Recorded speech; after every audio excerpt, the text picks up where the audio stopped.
Awesome. Well, thank you all for coming to hear me share all about encryption. Tonight, my talk is titled The Art of Writing Secrets Encryption for JavaScript Developers. But really, my goal is to just demystify encryption for you all.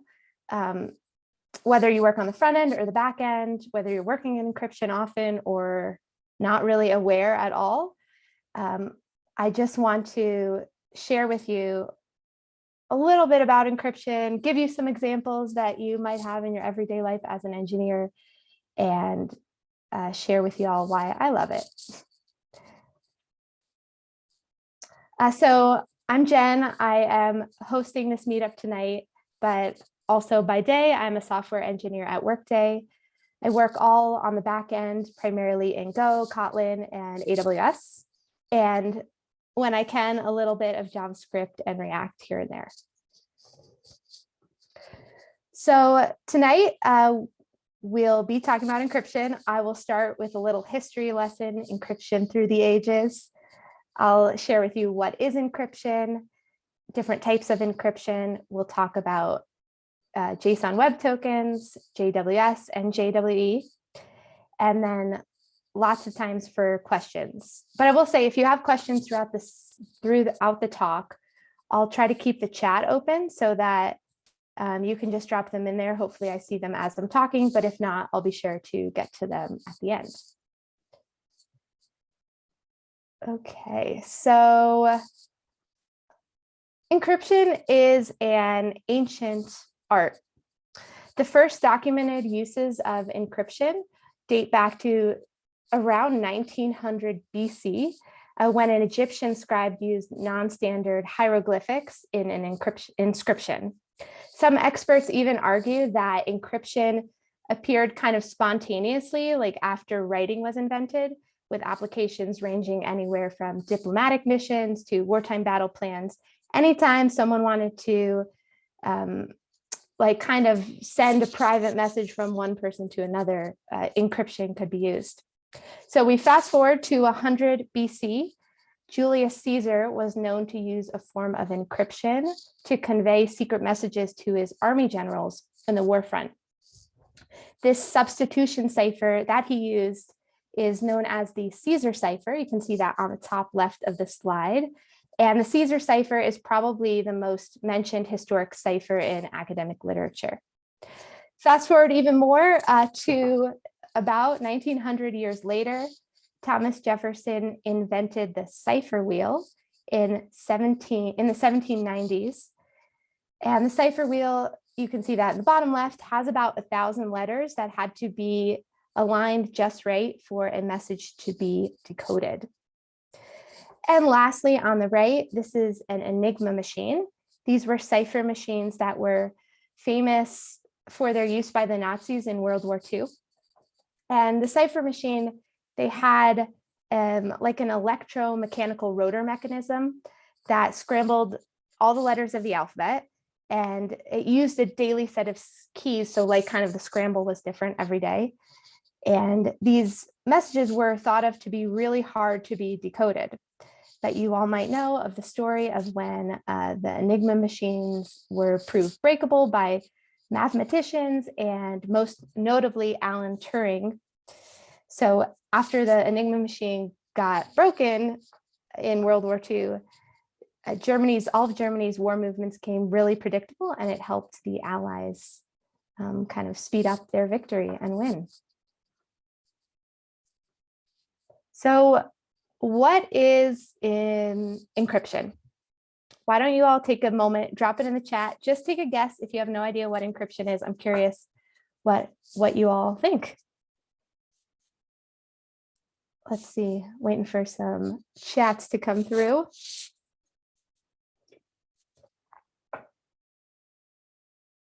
Any guesses? Throw it out there. Okay, changing data so it's not easily accessible. A way to hide a message. Yeah. Yeah. Oh, that's a hard word to say. Obfuscation of content. Yep. Great. All of these things are correct. Keeping all the secrets super secret. Yes, encryption accomplishes that very well. So encryption is just the process of encoding information. It's so that only the sender and the intended recipient of a message can view its contents. So encryption takes a message, which is what we call plain text. We encrypt the message and out comes ciphertext, which is basically like unreadable string of characters.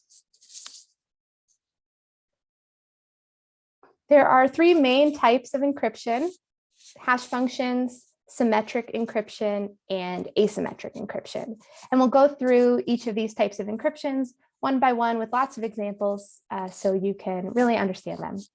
So let's start with hash functions. I'm guessing hash functions are probably what everybody is most familiar with. A hash function, you take an inputted message, you perform some mathematical operation on it, and out comes a hash value. With hash functions, you're transforming an input of an arbitrary size to a result of a fixed size. So if you can see on this slide, I have some, I'm running some hash functions, specifically SHA-256 within my terminal. And first I hash hello women who code, then I hash my name is Jen, and then I also hash I love hashing functions, don't you? And you can see that the output of hashing all of these strings are a fixed size. So I think that's pretty interesting. It helps predict data size when you're storing these types of hash values. Hash functions are one-way functions. So when you go from an input message to a hash value, you can only go one way. So you cannot go, let me show you from the previous slide. You cannot go from a hash value back to an input message. They're only one way. Hash functions are used as kind of fingerprints. By hashing something, we can kind of see if it maintained its message integrity. So say we hash an input, and later we hash the same input, we can compare the hash values, see if they change, and then that will tell us if the input message itself changed. Examples of hash functions include SHA-256, MD5, bcrypt is a hash function. You might be familiar of bcrypt password hashing. Bcrypt's based on the blowfish cipher. So some examples of password hashing. So the first one is an example of bcrypt. That string just shows you how a bcrypt password is built, the different components of it. And another example of hashing in your everyday life would be git commit hashes. So anytime that you are committing code with Git, Git creates a commit hash for you. This is what I circled in red. This is considered the commit ID. And to build this hash, the way I understand it, Git basically hashes your working directory and hashes metadata about you, like your username and the date of your commit. They use a SHA-1 hashing function, and through that, you can get the commit ID. So hashes are everywhere, whether you recognize them at the time or not. They really help us do our everyday work. So besides hash functions, other types of encryption include asymmetric and symmetric encryption. These are both keyed encryption, and this is where it really gets fun. So you might be thinking you have no idea what a key is. Well, a key is just a string of characters used to lock or unlock a message. So this slide shows you what a key will look like. I have the pink arrow pointing to a public key, and you can see that this is just a string of characters. This public key belongs to Google, associated with their SSL certificate. So I think you should be able to see this. I got this right off of the internet. So you can click that lock button within your URL, and you can see SSL certificate that docs.google.com is secured with. And then I just open up some details and scroll down, and you can see I got the public key right here on their website. So yeah, public key is just a string of characters. So the two types of keyed encryption that we're going to talk about are symmetric encryption and asymmetric encryption. Symmetric encryption is when you encrypt and decrypt using the same key, and asymmetric encryption is when you encrypt and decrypt using different keys. Don't worry if that flew right over your head. I'm going to go through some examples, and I think you should really get it. So let's start with symmetric encryption. Symmetric encryption is called private key cryptography. This is because symmetric encryption uses one key, a private key, for both encryption and decryption. Symmetric encryption is often used for things like data storage or banking, and some algorithms that you might have heard of are AES and DES, symmetric encryption algorithms.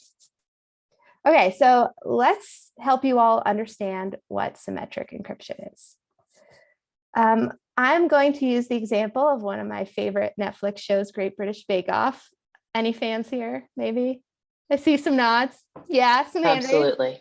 Yes. Okay. So we have the cast of Great British Bake Off. We've got Matt, Noel, Paul Hollywood, bottom left. He's the really tan one, and then Prue. So I'm not sure if you have all watched the latest seasons. Don't worry, I won't spoil anything. But let's say it's pastry week, and we have the whole competition of the contestants making their pastry. The judges have to vote who's going to be the star baker. So they're going to use symmetric encryption to do this. Okay, so Paul wants to send, oh yeah, Mary's not here. This is later seasons. So Paul wants to send an encrypted message to Prue, and he wants to send this message via an insecure channel. Paul doesn't want any of the contestants or Noel or Matt to be able to view this message. He wants the message only to be viewed by Prue. So Paul and Prue have a judge's private key. This is just one private key that they both have a copy of. So what Paul does is he takes his message that he thinks Jürgen should be star baker, and he uses his private key to encrypt the message. Out comes this gibberish of unreadable text from that encryption. So Paul then sends the encrypted message to Prue. Prue uses her copy of the judge's private key, same key that Paul used, to decrypt the message. And then she now can read the message that says Jürgen should be star baker. So the big thing is that there's one private key, and both the sender and the recipient have the same copy of that key. And the key is used to encrypt and decrypt a message. So say Paul wants to send the text, it's pastry week, to Prue, to Noel, and to Matt. Paul would have a different private key that he would use with Prue, a different private key to use with Noel, and a different private key to use with Matt. So although Paul is sending the same plain text to all of them, the ciphertext output would be different for each of the messages because a different private key is used. So you can see how, let's say Paul sends it's pastry week to Prue, Noel or Matt couldn't read it, even though it's the same plain text message, because they don't have access to the private key that was used to encrypt the message. So hopefully that helped you kind of understand how one key is used for encryption and decryption, and it's shared across the sender and the recipient. So next we'll move on to asymmetric encryption. This is called public key cryptography. Asymmetric encryption has different keys used for encryption and decryption. So in this case, we're using a private key and a public key. The public key is derived mathematically from the private key, but you cannot derive the private key from the public key.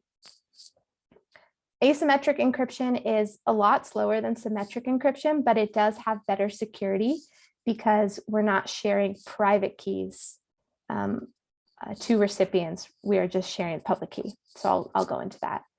Asymmetric encryption is used for digital signatures. It's used for blockchain transactions. It's used for PKIs. And some algorithms for asymmetric encryption include RSA and ECC.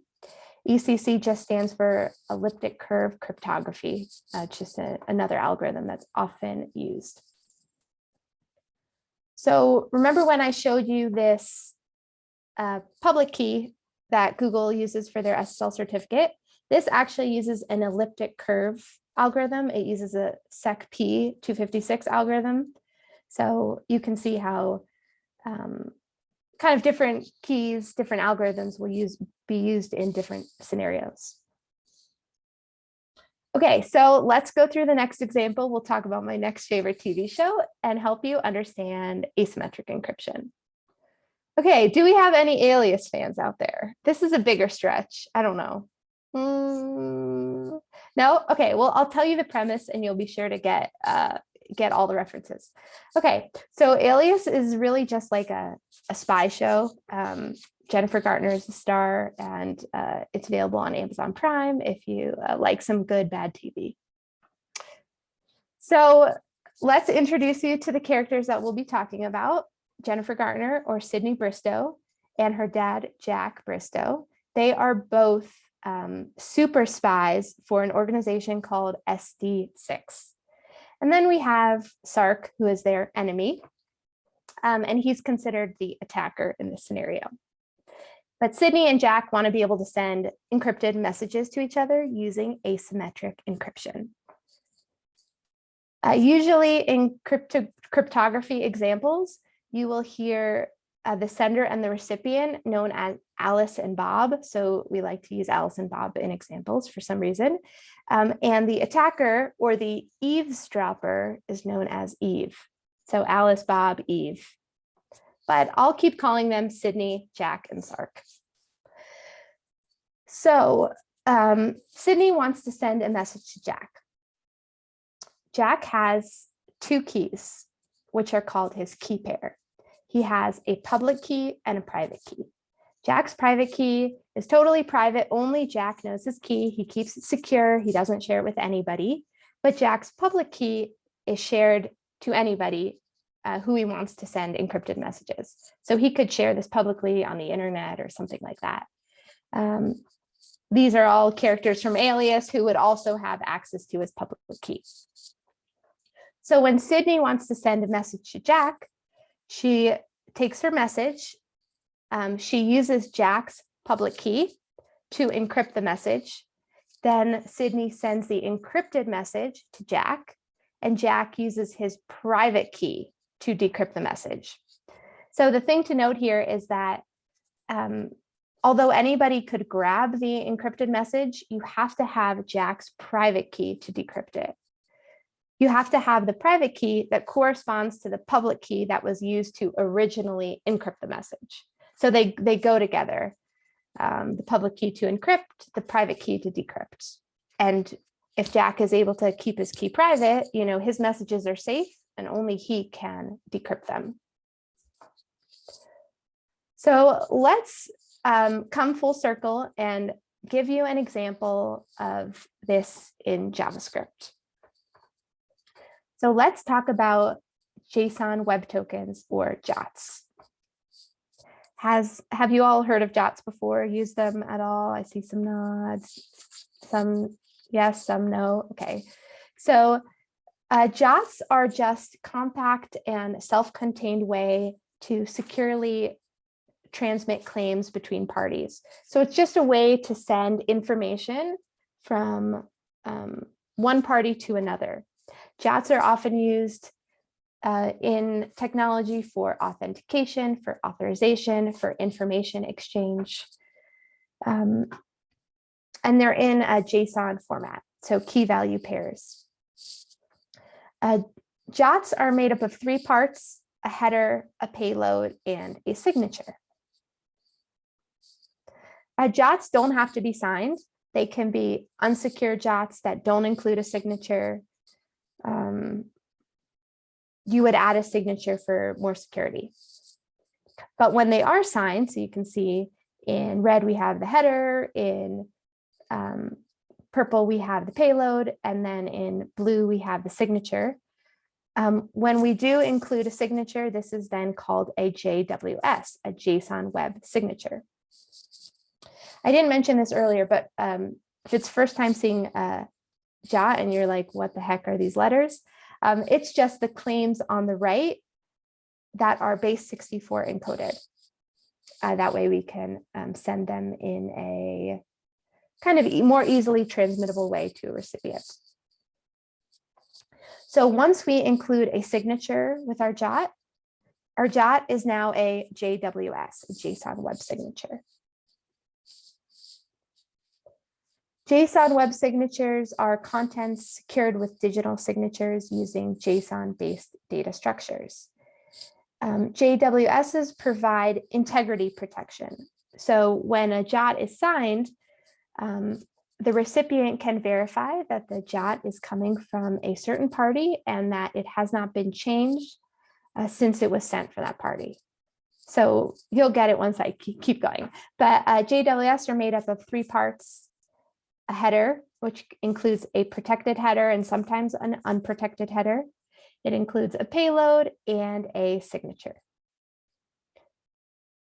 So if we go back to our example of Sydney and Jack, Sydney might want to send the claims that Sydney is an issuer, her audience is Jack, maybe she's has a secret spy mission in Helsinki, and her date of arrival. So she would want to send these claims to Jack. And she wants to make sure that Jack knows that the claims are coming from her and that and they haven't changed since she sent them.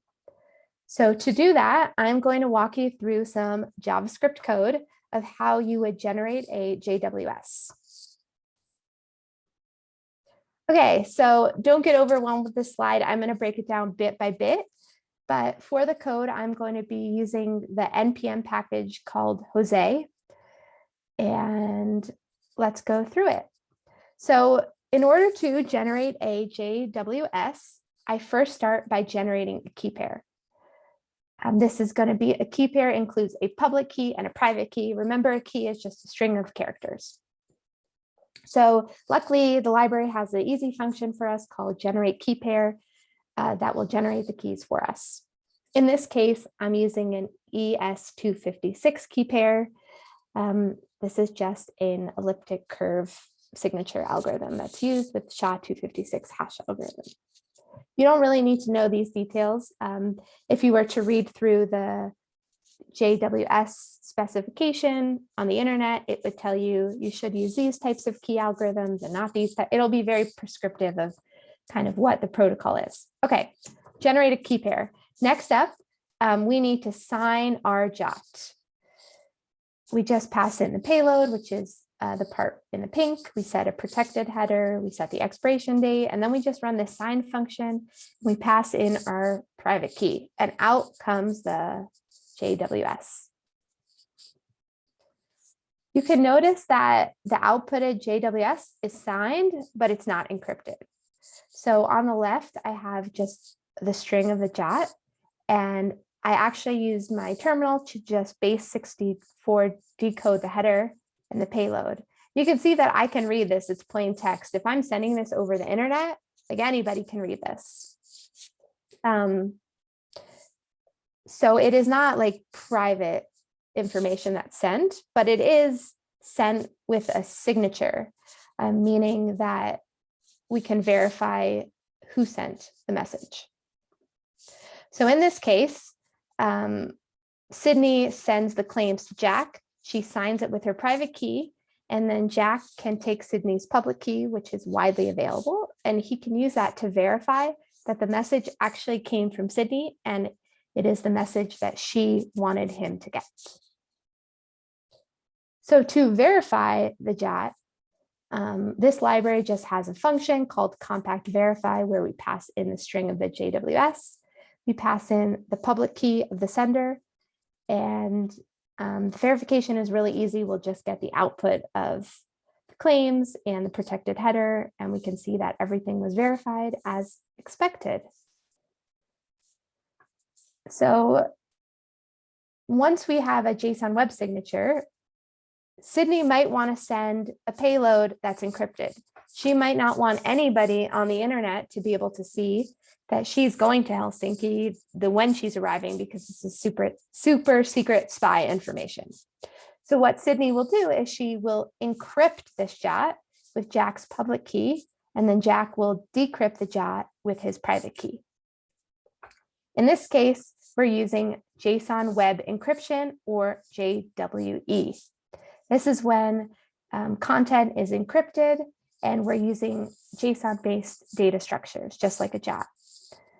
JWE have a few more components. They're made up of a header, including a protected and maybe an unprotected header, an encrypted key, an initialization vector, ciphertext, and authentication tag. Let's go through some code real quick and show you what a JWE looks like. All right, I'm using the same library again. This is the Jose library through the JWE flow. First step, generate a key pair. In this case, I'm just using a different algorithm. This is a elliptic curve Diffie-Hellman ephemeral key that I'm using. Again, details don't really matter. Don't let them bog you down. So once I generate the key pair, the private and the public key, I need to sign and encrypt the JOT.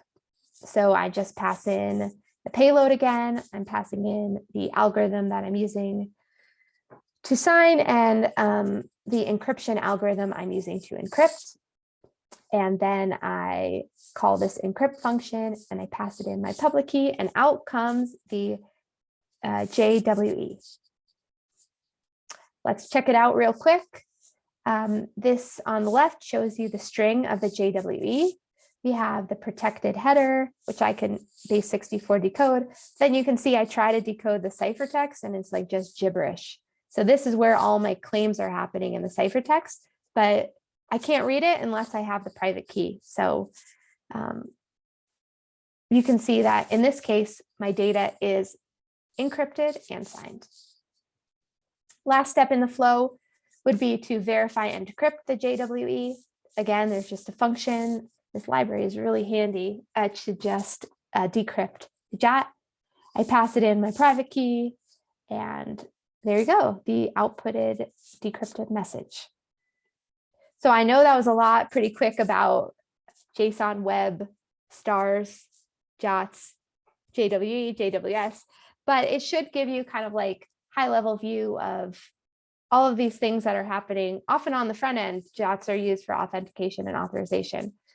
So again, JOTs are the high-level JSON web tokens. They can be signed, creating a JSON web signature. They can be signed and encrypted as a JSON web encryption. And all together, we have this big JOT happy family. So that is encryption for JavaScript developers in a nutshell. Hopefully you all learned that encryption is not as scary as it sounds. It's just the process of encoding information so that only the sender and the recipient can read the message. We talked about hash functions, which help maintain message integrity. We talked about symmetric encryption or secret key cryptography. That was when we only had one key. We talked about asymmetric encryption when we had the private and the public key, two keys. And then we talked about JOTs, JWS, JWE, all the JWs. And lastly, we went through some examples of generating and validating JOTs in JavaScript using a handy Jose NPM library.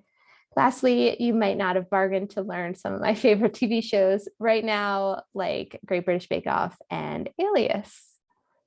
So thank you all for hearing me share about encryption. I'd love to stay in touch, so you can find me on our Women Who Code Slack. You can email me or find me on LinkedIn.